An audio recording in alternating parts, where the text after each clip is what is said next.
Right, well, good morning everybody. We are still just on the morning. My name is Tim Crawshaw. I'm Director of Planning and Placemaking at Surrey County Council. But in my spare time, I'm also, for the last 7 years, been the chair of the Tees Valley Nature Partnership, so I do have form on nature partnership stuff and all the stuff that goes with it. I'm going to briefly set the scene. Today's conference is all about planning and biodiversity. And planning is going to be the next rock and roll. For the last 15 years, it kind of hasn't been. For those who remember, prior to the coalition government and everything else, we did have a thing called strategic planning, and strategic planning was the thing that probably started to define where the big stuff should happen. And then we all got very local. Now, I'm not going to make any comment about any of that, only that it seems eminently sensible to me that we use nature as the first layer of any move we make in terms of strategic planning. Think about it, no nature, no us. We are nature. We're not separate. You know, I'm digesting my very nice chocolate egg on account of all this microbiome in my gut, you know. I have got nature in me. So it's always a good thing to remember that there's no separation between us and nature. So I'm not going to get you all to sing, but it's coming home, planning's coming home. Anybody fancy that? You know? So the massive opportunity that we've got, though, is to stack up the multi-layered benefits of what development can do for us. When we think about development, we're always talking about a growth agenda, and yes, there will be a growth plan. But we also need to think about sufficiency. We also need to think about how we're going to do growth in a way that doesn't compromise the future of our grandchildren and their grandchildren. And I'm very impressed. You know, I've got a new friend who's from New Zealand. And in New Zealand, they have the concept of being a good ancestor. A 500-year plan, get this. So we should be thinking, like in some parts of the UK, about 7 generations ahead of us. And our opportunity in terms of strategic planning is going to be doing that very thing.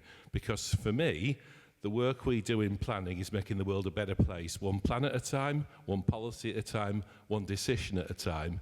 And I'll be expecting some questions, because look, there's a live planner here. It's great. We are here to make the world a better place. We're not here for the benefit of the development industry, for example, you know.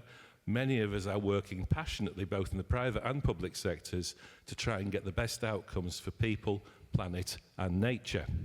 So, before everybody introduces themselves, just one last comment. I'd like you to think about the really difficult questions you want answers to, because the whole point of having all these experts in front of you is you can ask those difficult questions. So I'm going to go to my left, and I would like Rebecca to introduce herself, what it is that you do. Is that working? Yes. Hi everyone, I'm Becky Moberly. I work for the Planning Advisory Service. Until around this time last year, I was running a project helping local authorities get ready for biodiversity net gain. Then obviously they were completely ready, so I just left them to it because it was really easy and moved on to something else. So that PAS project is continuing, but I decided 3 years was more than enough. And for the last 6 months, I've actually been working on a couple of Natural England funded projects on nature recovery and protected site strategies, which are another thing that's coming in through the Environment Act. So yeah, just a bit of an introduction really to the Planning Advisory Service and who we are and around environment, if you don't know who we are. PAS sits within the Local Government Association. For those of you that don't know, Local Government Association represents pretty much every single local authority in England. I think there's a couple that aren't members. But in terms of PAS, we work with all of them, even the ones that don't belong to the Local Government Association. The LGA lobbies on behalf of local government and represents them. But PAS sits in a bit of a different wing of the LGA, which is the improvement side, which is all about sharing best practice, sharing good practice, helping local authorities get better. The main part of our funding comes from the Ministry for Housing and Communities and Local Government. But what's very interesting is I joined PAS 4 years ago. I was the first person to come in as an environment specialist to work on biodiversity net gain. Very soon after that, we got some work on nutrient neutrality. And actually, we have quite a little team going on now with environment specialists. We're only a team of 14 in total, but there's 4 or 5 of us who do environment stuff. So I think just picking up on what Tim said, it just shows how, obviously, planning is the new rock and roll, but alongside that, how important the environment has become as part of planning and how that fits in. But also, I think probably picking up on something Katrina said this morning around, we're expecting the planning system to do a lot of heavy lifting. And so a lot of this stuff on the environment, it's like, oh, well, planning can sort that out. Really? You know, where is the biggest impact on the environment? It's not from development. It's mostly from agriculture. And I think there's some expectations there that we sort of need to manage. But this is all about planning and biodiversity, so I won't go on about that. And I work for the Planning Advisory Service, so agriculture I'm not interested in. Just to share a couple of insights from my recent work. So I've been working with a colleague, Rachel Murta, who Tim knows very well because she used to be the LNP coordinator in the Tees Valley. And what we've been doing is we've been talking to local authorities about taking action on nature recovery, what helps them, what are there sort of key conditions that local authorities sort of show when they're taking action for nature recovery. Are there particular blockers, perhaps particularly around understanding by members and senior managers, but also a little bit about the relationship with Natural England, because we've been funded by Natural England. How does that work and how does that look? And that's across the country. And just a couple of, I guess, useful and interesting things that I think we've sort of found through that, which for those of you who've worked in natural environment in the public sector for a long time, this probably will be, yeah, Becky, thanks, we know that. But it's not all about having a really, really big team. Some of the places we spoke to that are doing really, really interesting stuff, it can be one individual or a couple of individuals who are just driving stuff. And that might be an officer. It might also be a member, a councillor who's actually really driven and made things happen in that place. And that's not necessarily because they're an expert either. So in a couple of places I spoke to, it was the planning policy team who were really driving things forward. It wasn't, ecologists. And actually they was, one place I spoke to, they said, parks and green space are great, but they're not driving, they're not talking, they're not engaging with the community. It's us who are out facing. So I think it's about, if you work in the natural environment sector, it's about thinking about beyond the usual suspects, but also as those of us who work in the natural environment sector, it's about the skills and experience we need. And they might not all be about survey skills and being a good ecologist, though we need those as well. It's also about those advocacy skills and being able to talk to others. So being able to talk to councillors and members around, why does nature fit in with the growth agenda? How can nature help you deliver your housing targets? How can you grow the economy and improve the health and well-being of your residents through nature, not just looking at nature in its own little bubble? So that's a bit about me and what I do. So, yeah, great to meet you all. Lovely. Thank you, Becky. Great shout out for members there as well. Right, our next panellist is Victoria Charlesson. Hello, I'm Victoria, and I am a senior associate with Moore-Barlow, so I am a lawyer, which is probably quite obvious by the way I'm dressed. But I look at all the contracts and the agreements that sit behind what you're all talking about. So primarily, I work for either landowners, anyone who has land, effectively, that is interested in kind of the biodiversity net gain, but also nutrient neutrality, all of those types of obligations that are coming in through the planning system, water neutrality that also needs to be delivered as well.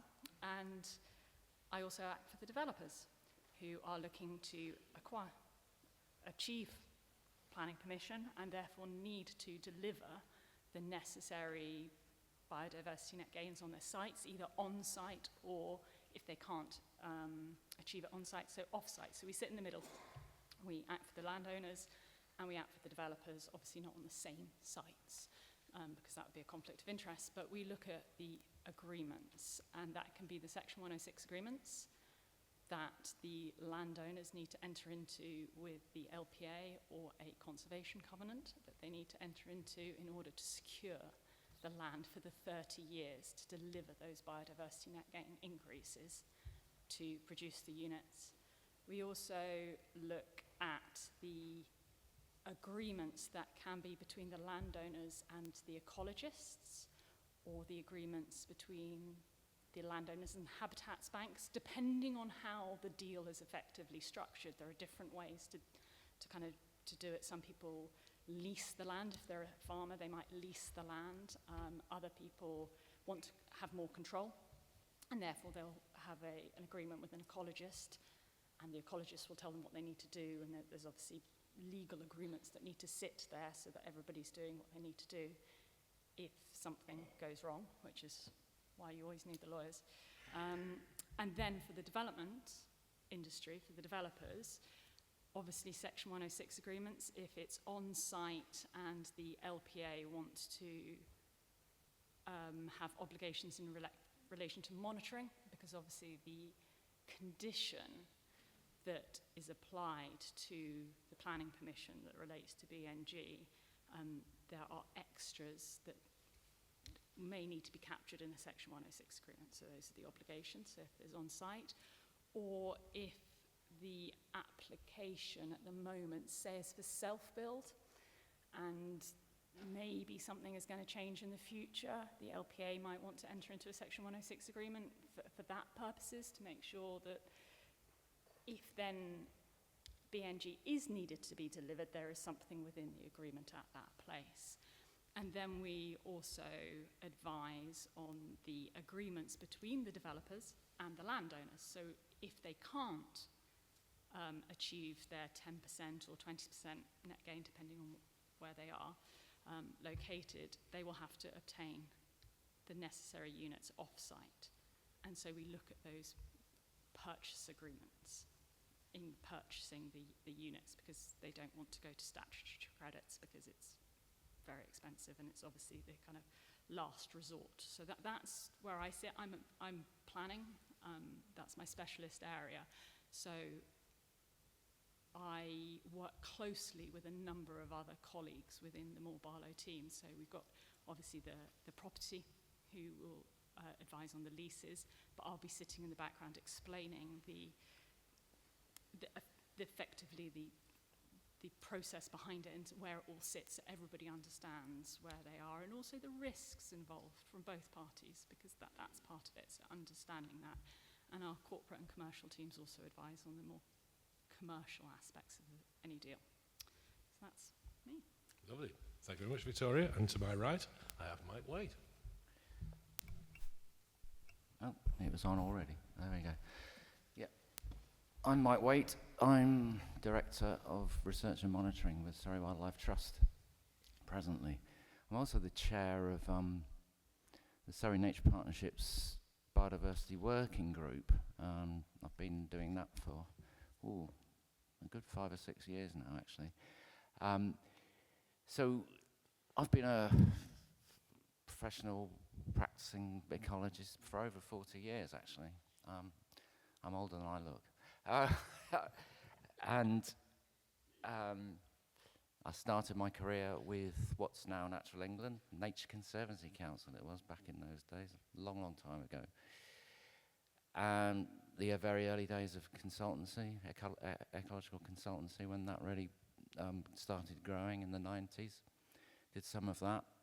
And then worked for the London Ecology Unit, which was a centre of excellence, I think, in urban ecology at the time, based in London, giving ecological advice to the London boroughs, most of them.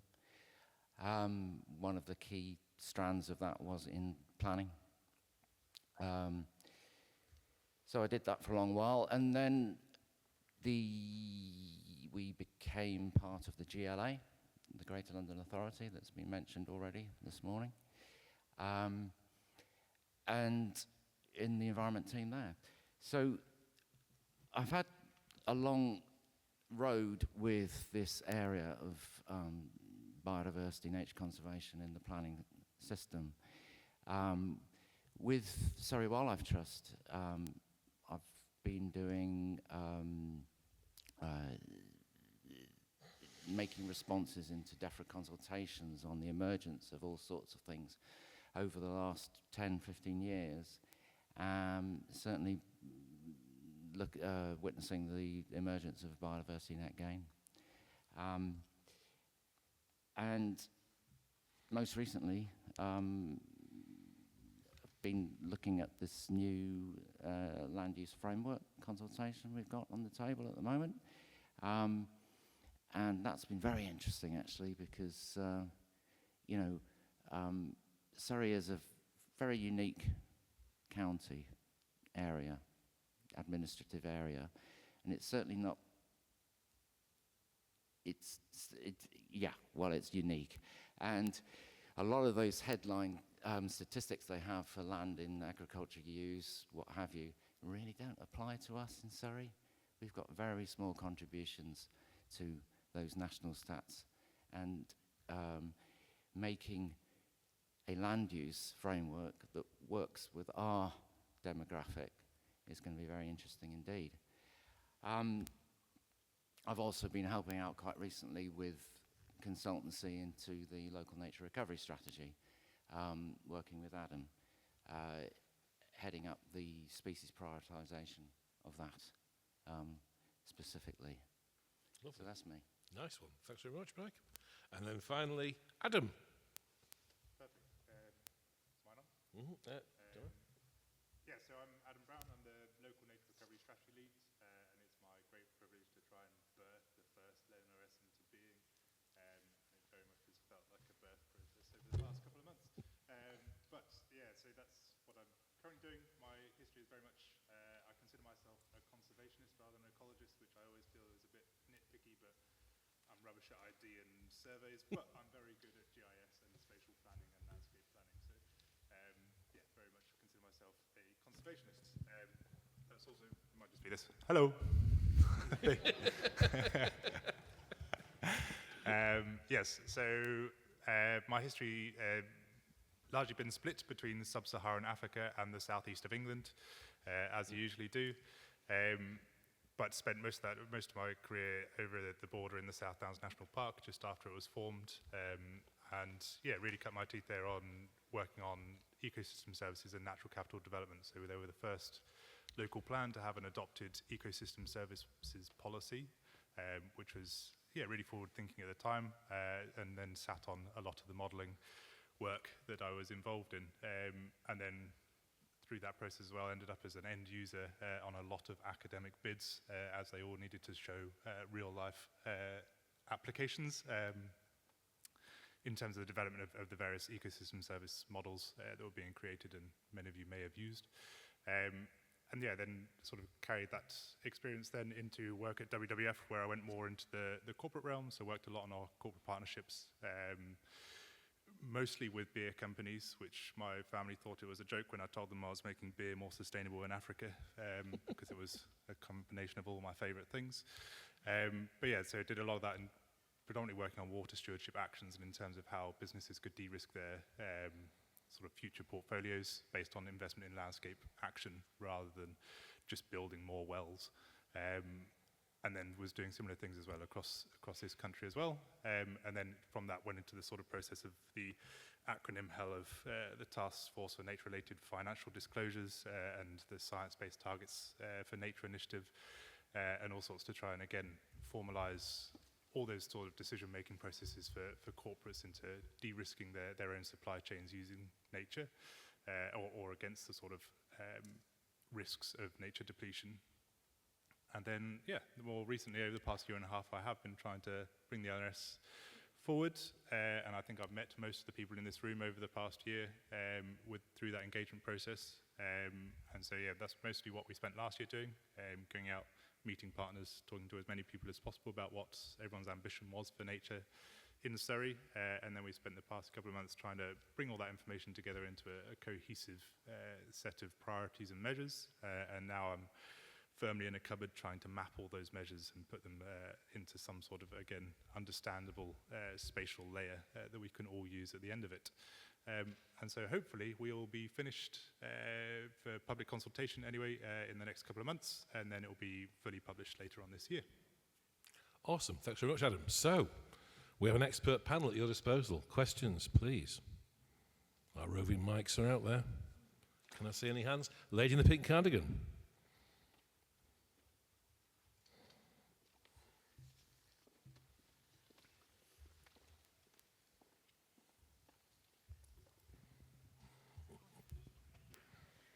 Hi, Libby Ralph from Farm and Biodiversity Partnership.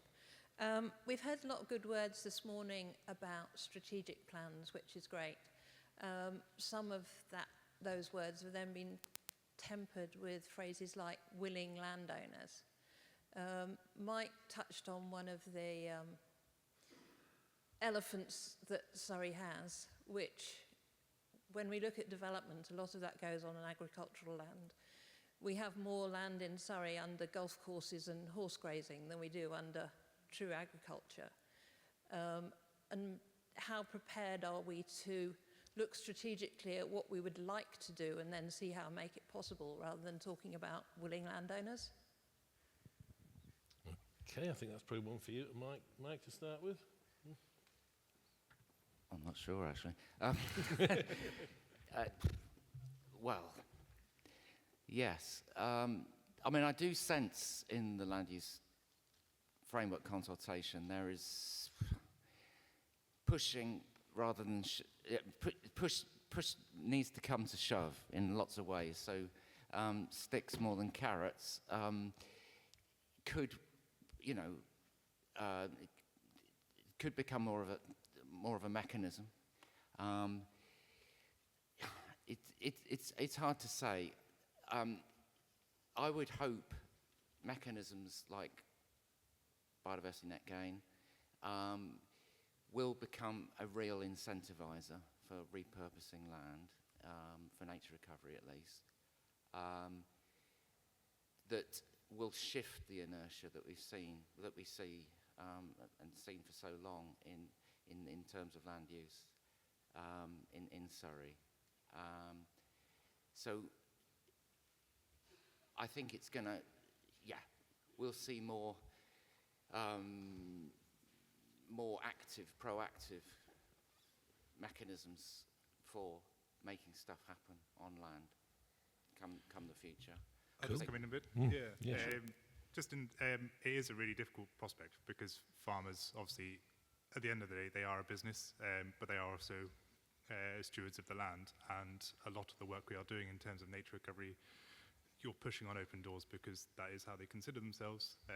And it's a nice sort of marriage where we can make nature a sort of make business sense. But the issue, as you say, we have is that then we have a lot of private landowners who actually making business sense isn't a consideration because their land is owned by themselves and they don't need to be making money off of it because it's where they house their horses.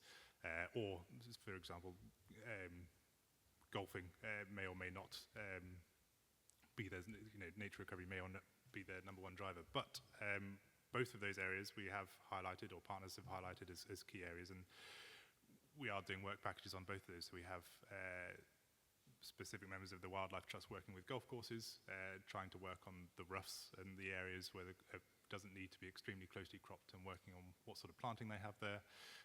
To think one of our engagement events we held at a golf club, and it was a fascinating sort of experiment in that it was the time when all the rhododendron was in bloom, and everyone was looking out the window and saying how pretty it was, and then I had to go on a big rant about actually how that's awful, and that's an exact opposite of what we want to be seeing out the window. And so there's a lot of education to be done for ground staff, because I think half the time people don't understand that sometimes just because something is pretty, it's not beneficial for nature. So I think, there's a lot of moving parts we can do, but we're going to have to be a lot more intelligent in Surrey with the mechanisms we have. And then additionally, with stuff like business and private investment, we're going to suffer in Surrey a lot because a lot of corporates want to invest in their supply chains and de-risking their supply chains, and we don't do that because we are 35-40% agricultural land, and the agricultural land isn't that productive. So people like Carlsberg or big grain merchants aren't going to be looking to invest in Surrey necessarily to de-risk their supply chain because it's never going to be a major factor. So we're going to have to be a lot more intelligent and a lot more, I think, niceties and hand-holdings, or, as Mike says, Natural England will come and compulsory purchase their land now, according to the Planning and Infrastructure Bill. I didn't like to mention the CPO route. Yeah, I think it's really interesting to think about when you say working with the willing, because I think there is also a really big thing around the willing showing the less willing what works and what doesn't. And I know not necessarily from Surrey, but from colleagues I used to work with at Natural England on the Pevensey levels, and how important that's been around, you know, one farmer doing something differently and then sharing that experience with his neighbours. And I mean, I guess another example would be NEP, for example. I mean, when NEP first started, which I guess most of you will be aware of, the rewilding project there, I mean, the farmers in the locality were, you know, very against it. But then I think some of the grandfathers of their grandfathers came along and went, well, this is what it used to look like, you know. And so, you know, so perhaps it's almost start with the willing to show what it's like. The other point I was going to make is there is another side to this, which I don't know whether I want to mention this. It's not been mentioned so far. I think from LinkedIn, there's a lot of negativity around about this. But the new proposals in the Planning and Infrastructure Bill around the Nature Recovery Fund and environmental delivery plans, one of the things in there on the environmental delivery body, which is going to is proposed to be Natural England. Now, this is still a bill; it's still going through Parliament. It won't necessarily happen. Just to say, is that that body will be able to draft environmental delivery plans to deliver mitigation and plus for development. So to actually make improvements for development, and as part of that, they will have powers for compulsory purchase. So if they saw land that was of particular value, say for example, you know, for protected sites, for making a protected site, improving a protected site beyond the boundaries of that, in theory they could use that. Now we don't know if that bill's going to go through. I know there is some, you know, some real concerns from the sort of, you know, from the environmental perspective about it. But that's a really interesting thing. I think it's, you know, we've not seen anything like that in terms of compulsory purchase for nature. I'm not aware of that at all. So yeah, so worth keeping an eye on that one, because perhaps it won't just be about the carrots, it will be also be about a big stick. Who doesn't like a big stick? Is that on? I'd just add in about reiterating that point about the willing. Obviously, what we see is a lot of people worried about risks. You know, you're talking about 30 years. That's not somebody being unwilling to commit. That's just thinking horizon scanning effectively. What if the government changed tack? What if they changed this? You know, that goes into when a landowner who, you know, is a farmer, has had that farm in generations, that's trying to balance lots of different elements and is trying to, you know, just make a profit effectively, not even a big one sometimes. That is part of that debate that they're having. It's not that they're against it, it's just that they have to look at all aspects to it. And actually, if you are working with some of the people that are more willing, other people see that the risks may not be as they perceive them to be. So that really helps bring it forward. The CPO point that you raised, I'm not aware of anything. I do CPO stuff for development. I don't know of anything to date that has been for nature and nature recovery. I think it has a place. CPO always has a place. But there are elements that need to be weighed up in that balance with it, and that's from whatever side that you're on, because obviously you are, in the end of the day, it is quite a big step to take somebody's land, because that's effectively what you're doing. You're taking it away from somebody, and there can be arguments for it, and obviously there can be arguments against it. There's also a funding issue, to be perfectly frank about it, that always plays into the part of how it can go, because they take a long time usually to go through. Cool. We went there already on CPO. A lady with the black top on there.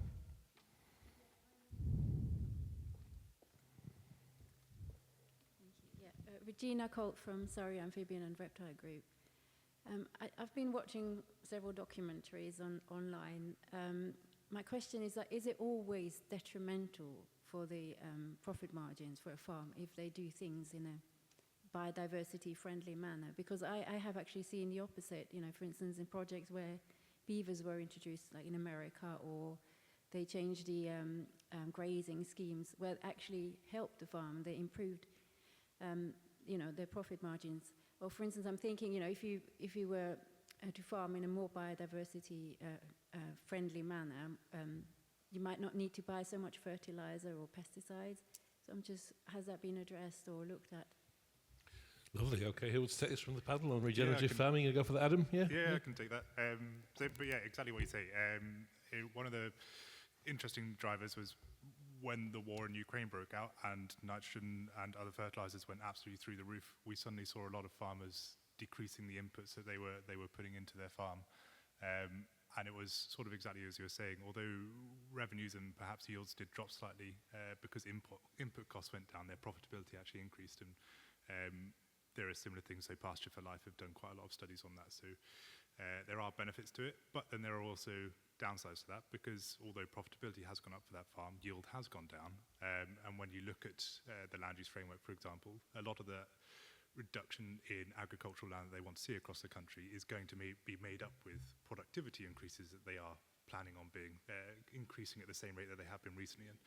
And a lot of that productivity increase has been on the back of stuff like nitrates, phosphates, and other implementations. So I think it's definitely possible.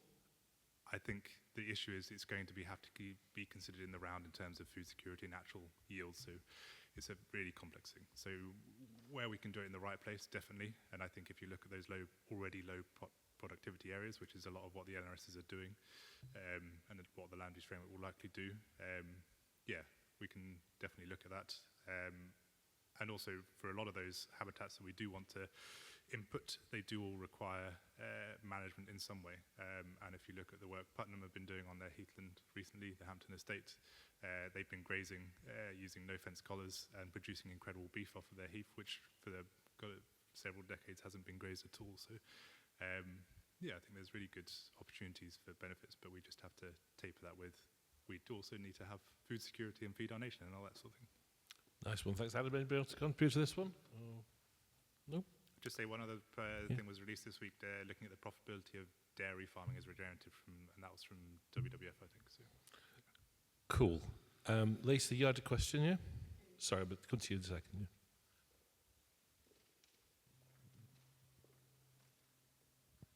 Okay, it's a question for Victoria. It's about developers and how they see BNG, and do they, in your experience, see it as beneficial to people and places, or do you see it as another hurdle to getting planning permission? Is it on? I think it's fair to say there's not one size fits all. Different developers are much like people. They have different opinions on things. They also have different constraints. Like a large developer will have different constraints to a small developer, and therefore they'll see hurdles differently. A smaller site may have more that they need to sort of balance in it than maybe something that's going through at 10,000 homes. You can sort of build that out differently. So that's really the answer to that. But I think BNG is mandatory. So in some ways, it doesn't really matter what their opinion is. They have to provide it. And they have to provide at least 10%, and then depending on the area that is, they might have to provide more. And they need to consider that when they're looking at sites in the initial process. So this is kind of not even when they're developing up the schemes to go towards the local authority. This is at site selection level, when they're looking at putting a site under a conditional contract or an option. That needs to be one of the factors they're thinking about. So, there are a lot of things that developers need to think about. We've kind of touched on it in the last 15 years. There has, the planning system's taken more and more. But BNG is something they have to deal with. It's not going away, I don't think. The government's obviously just come out with the Planning and Infrastructure Bill. There's nothing in there that's changing it. It's here to stay. They need to think about it, and therefore they need to get on with it, really. Cool. Yes, Becky. I was just going to say the other thing to bear in mind is that some of those developers were actually fundamentally part of developing BNG in a really early stage. So when BNG comes out of biodiversity offsetting, which was introduced by DEFRA and then kind of dropped for quite a long time because of some negativity around that. And actually industry were the ones who ran with it and started looking at developing a metric and that sort of thing. So companies like Barrett's and Barclay had BNG as part of their corporate requirements very, very early on. So I used to work for Natural England, and I was involved in setting up the biodiversity net gain team there with Nick Waite, and that was prior to the first consultation on biodiversity net gain that the government put out. And we had a request from Treasury saying, well, we're very worried about the impact on developers of this. So can you talk to the developers who are already doing it to find out how it's affecting them financially?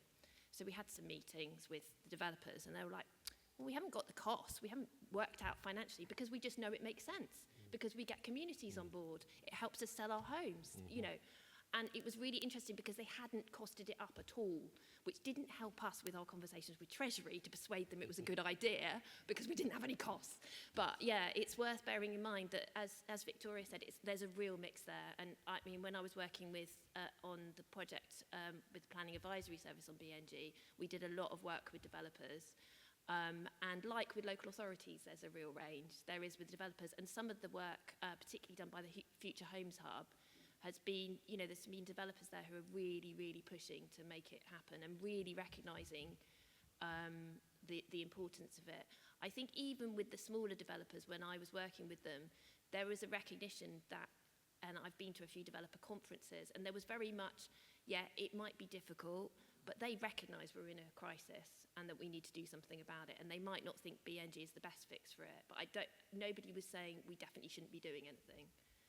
So yeah, so they might not like the system, but I think there's a real recognition we need to do something because, you know, we're in a crisis. So. Yeah, it's probably worth remembering actually in those early days in the DEFRA cost-benefit analysis that you know, because they were talking about, you know, whether to introduce 10%, 20%, 30%, and you know, 10% was very much seen as the very minimum that you would need to do to ensure that all the internalities and things would actually have a gain and not, you know. And you mentioned Barratt and Bartley, and they were setting their corporate targets at 20%. So, yeah, no, it's worth remembering that.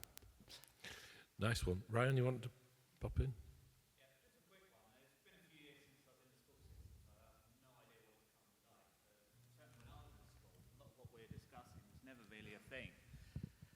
Are there any plans on trying to take biodiversity into the schools to try and educate the next generation? I mean, you mentioned about educating farmers, giving them alternative, more sustainable strategies, food security, looking back perhaps more at seasonal produce instead of expecting tomatoes to be on demand all year round.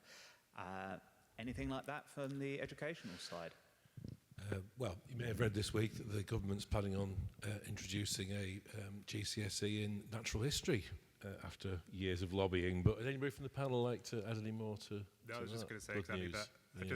Just to say the main response that was sort of slightly against the natural history GCSE was the concept that only people who did that GCSE would be exposed to that information, and actually this was something that needed to be exposed to everyone. And so as a keen proponent, we had our Surrey School Summit a couple of weeks ago, which is bring together to schools, teachers and that sort of thing. And they are crying out for resources to try and integrate nature more and more into their curriculum. And I'm a big proponent of trying to use nature across everything. So build it into science, build it into English, build it into maths, because you can use it in all its forms.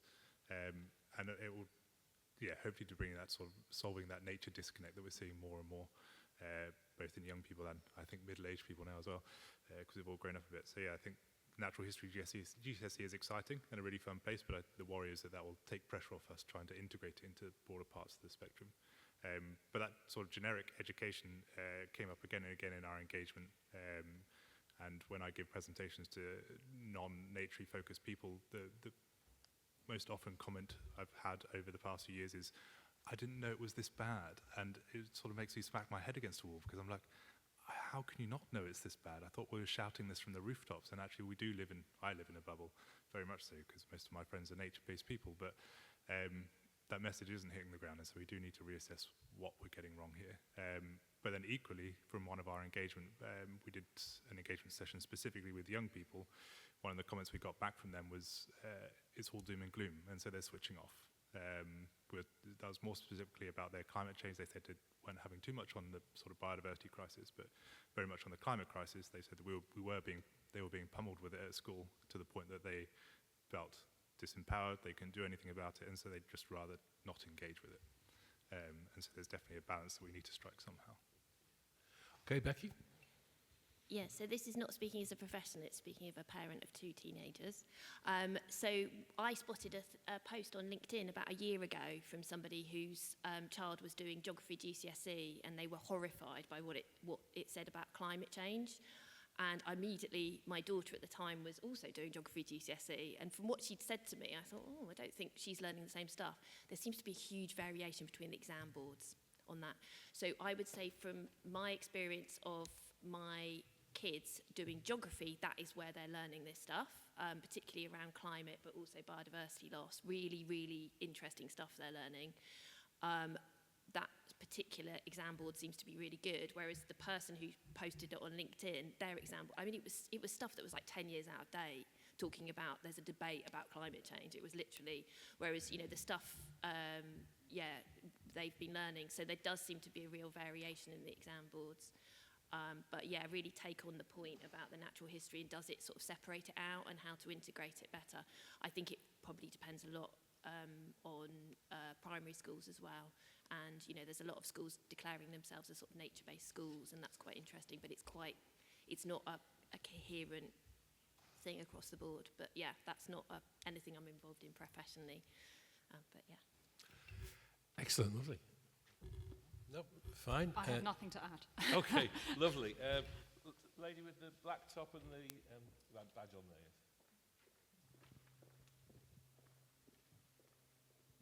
Regina Colt from SARG.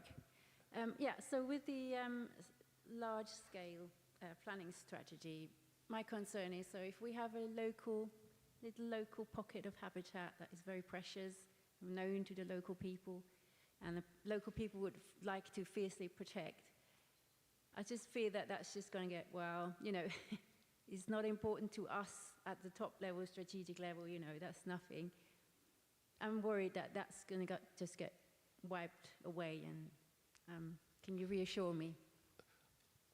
Okay, can we park that one for a second? There was have a think about this one. Lady there behind, yeah, as well. We'll take 2 at the same time, yeah? Thank you. Catherine Kerr-Smith from the Woodland Trust. You talked very briefly about biodiversity offsetting as kind of being the pre-runner to B&G, and a key component of that was the mitigation hierarchy and how that kind of works. I wondered kind of your thoughts on the mitigation hierarchy on sites now and how that kind of plays with B&G today. Yeah, I mean, I'd be interested in hearing from you two, actually, around your perspectives on this. But when I was sort of more involved, I think what was really interesting was coming up is that BNG was pushing the mitigation hierarchy right to that avoid stage much more than it ever had been before. So I guess what's interesting is that, you know, there's obviously the sort of mitigation hierarchy, and then how that sits with the biodiversity net gain hierarchy as well in terms of on-site, off-site, and there was a lot of discussion about how those two would work together. I think it's brought a lot of attention to the mitigation hierarchy. It's not in legislation anywhere, the mitigation hierarchy, it's only in the National Planning Policy Framework. So I think actually a lot of those discussions helps highlight it, but I think the thing, and it's particularly perhaps something for Paul, around the watercourse metric. I know a few years ago I was talking to actually an ecologist who worked for a developer, and she basically said, I'm just advising us not to buy any sites that have watercourses on them because it's very, very difficult to create watercourse units. So if you're losing them, it's going to be very difficult. So basically already you were saying we're avoiding those sites with high quality habitat.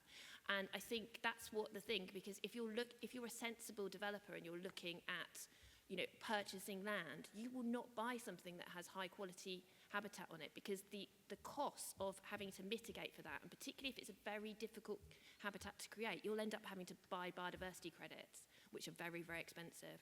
So what I was hearing a lot, and I don't have the personal perspective because I don't deal with planning applications on a day-to-day, was very much that it was front-loading stuff, which is obviously what we've hoped for years and years.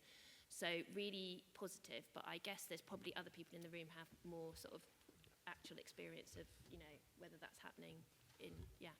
Cool. To either question, panel, the localism versus strategic, or indeed. Yeah, and just on that BNG point as well, I think it was really interesting in terms of when you looked at the, I think, initial assessments of how big the BNG market was going to be. It was based on 60% like off-site delivery, and actually the early indications, I don't know if there's been a new evaluation yet, following first year, was actually 95% of credits were being delivered on-site. And so that actually, that was almost showing that the mitigation hierarchy was being reinforced by the BNG, which was quite good, but obviously we need to reevaluate that post year one. On that local sites thing, I think Katrina mentioned earlier, that's sort of three-tier approach to spatial planning, and so accepting that spatial delivery bit at a regional scale is always going to be coarse, and it is going to miss that localism, and so we do have to combine it both with local plans at whatever scale they are done, but also I think really pushing and reinforcing the concept of neighbourhood plans and local adoption and parish plans and what have you. So biased because I live in Hazelmere and they are here today, but they have been doing some incredible work in terms of developing their Hazelmere ecological network and then building their own mini Hazelmere local nature recovery strategy off the back of that. And yeah, it's a really good way, I think, of bringing that to the attention of both, the local authorities, so that can be built into local plans. And so I think, I wouldn't be too worried about stuff being missed at that big sub-regional prioritization, or even in the LRS. I think that one of the big risks and expectation management I'm going to need to do is there is going to be a lot of white space in the LRS map, and there will be a lot of things that won't be mapped. And that doesn't mean that they aren't important, it just means that they haven't reached that sort of top tier of prioritization. And so it's going to be a really key piece of sort of discussion around that is, just because you aren't in this sort of key LRS map, it doesn't mean you shouldn't be doing nature recovery action or that you aren't important. Yes. I've been given a 5-minute warning, so I'm going to move to this side of the room over here. Lady on the left there, with next to the radiator. Yes, sorry, I'd pointed just off there to the radiator. So, yeah. Hi, Bronwyn Chinian from Surrey Heath Borough Council and Planning. It was mentioned that Greenbelt reviews will be happening, and our council and many others in Surrey have got funding for this. The purposes of Greenbelt do not include, unfortunately, the nature element. So how do we square that circle when we're doing Greenbelt reviews to make sure that nature, reconnectedness and recovery has a place in the table? And is the government, do you think, open to reconsidering the purpose of Greenbelt to make sure the nature is part of that? Yeah, because inter alia, somebody calling it another bit grey belt doesn't really help, does it? But anyway, let's go Becky first, yeah? Well. Yeah, I have to profess to being no expert whatsoever on Greenbelt, despite helping out at a webinar on the golden rules, which people will be aware of earlier on this last week. I mean, I guess there's and I can't even think off the top of my head what the purposes are, which is showing I'm not a planner, I would like to admit. But I mean, if there's things in there around people's use and enjoyment and that sort of thing, and linking to health and well-being, I would say that's the key, really, in terms of the nature side of things. I mean, it has to have a purpose, and I guess if the purpose is around nature, I mean, I think it's something that the government has tried to pull in more into the NPPF, is that link into the nature side of things, and obviously it is in the golden rules. They have brought in linking into the LNRS. Sorry, a little bit of a waffly, non-detailed answer, but I am sure there are good ways to do that. In terms of, and I think it's something that Natural England have a lot of interest in as well. So it would be worth seeing where they take that and whether they sort of produce any sort of information and guidance. I mean, I guess the other thing is to link it into the work they've done on the Green Infrastructure Framework, which really links that sort of nature and green space side of things. So yeah, but not something I'm a particular expert on, I'm afraid. No, I don't think the purpose is going to change anytime soon either. No. So over there at the back, yes. So your blue top on, yeah.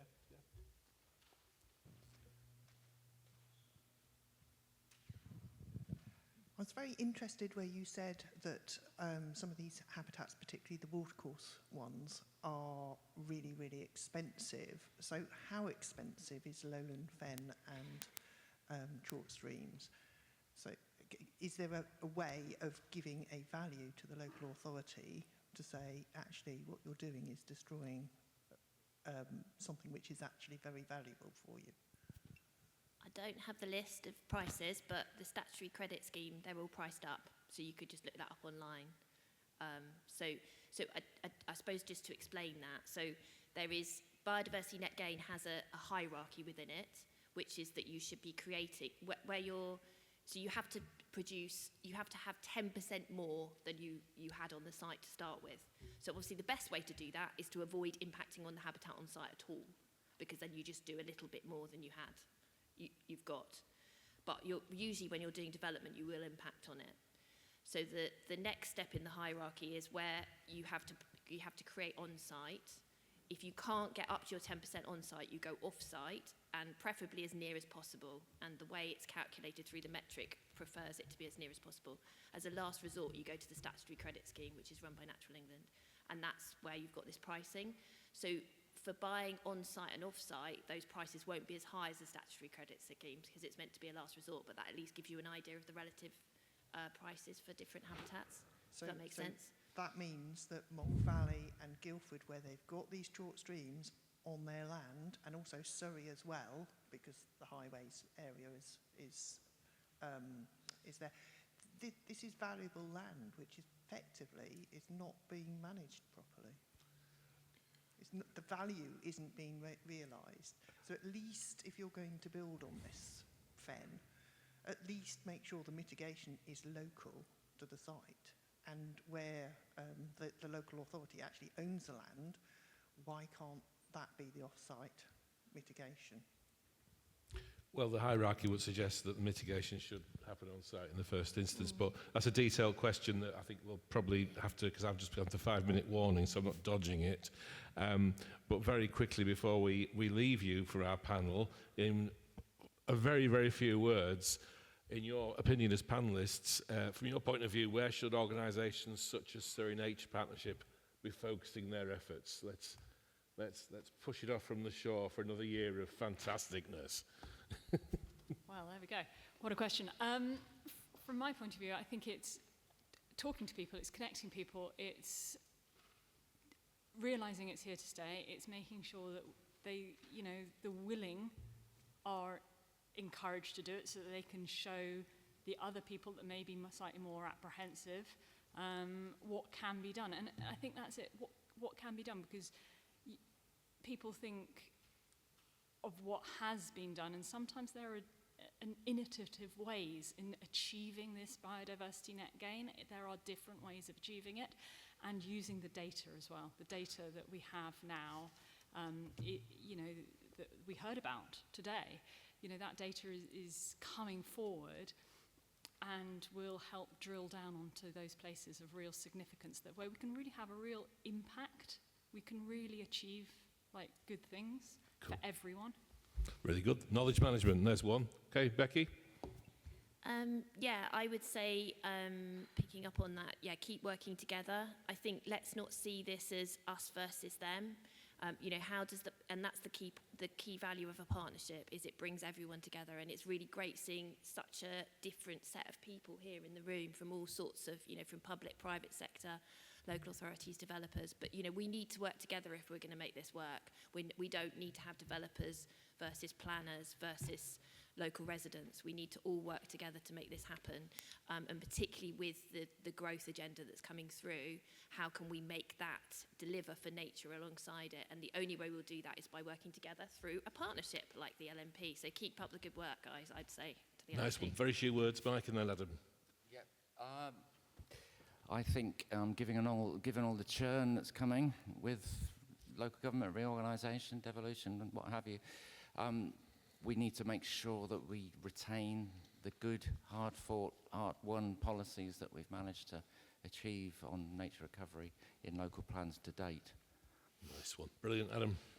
Yes, I love the Local Nature Partnership, obviously, and been a big supporter of that over the past year, and they have a really big role, I think, over the next few years as we go through local government reorganisation in terms of providing resilience for knowledge and application, and also holding our feet to the fire as a sort of, government bodies to make sure that we are doing and delivering what we're saying. So they've got a really good opportunity as a critical friend, but also sort of really being the bastions of holding that knowledge and delivery over the next few years. Lovely. Thanks very much. Thanks very much, audience, for your questions. Thanks very much, panel, for your answers. And thanks very much for Surrey Nature Partnership for both hosting this conference, but also probably holding the torch through a few years of turbulence. So thank you very much, everybody.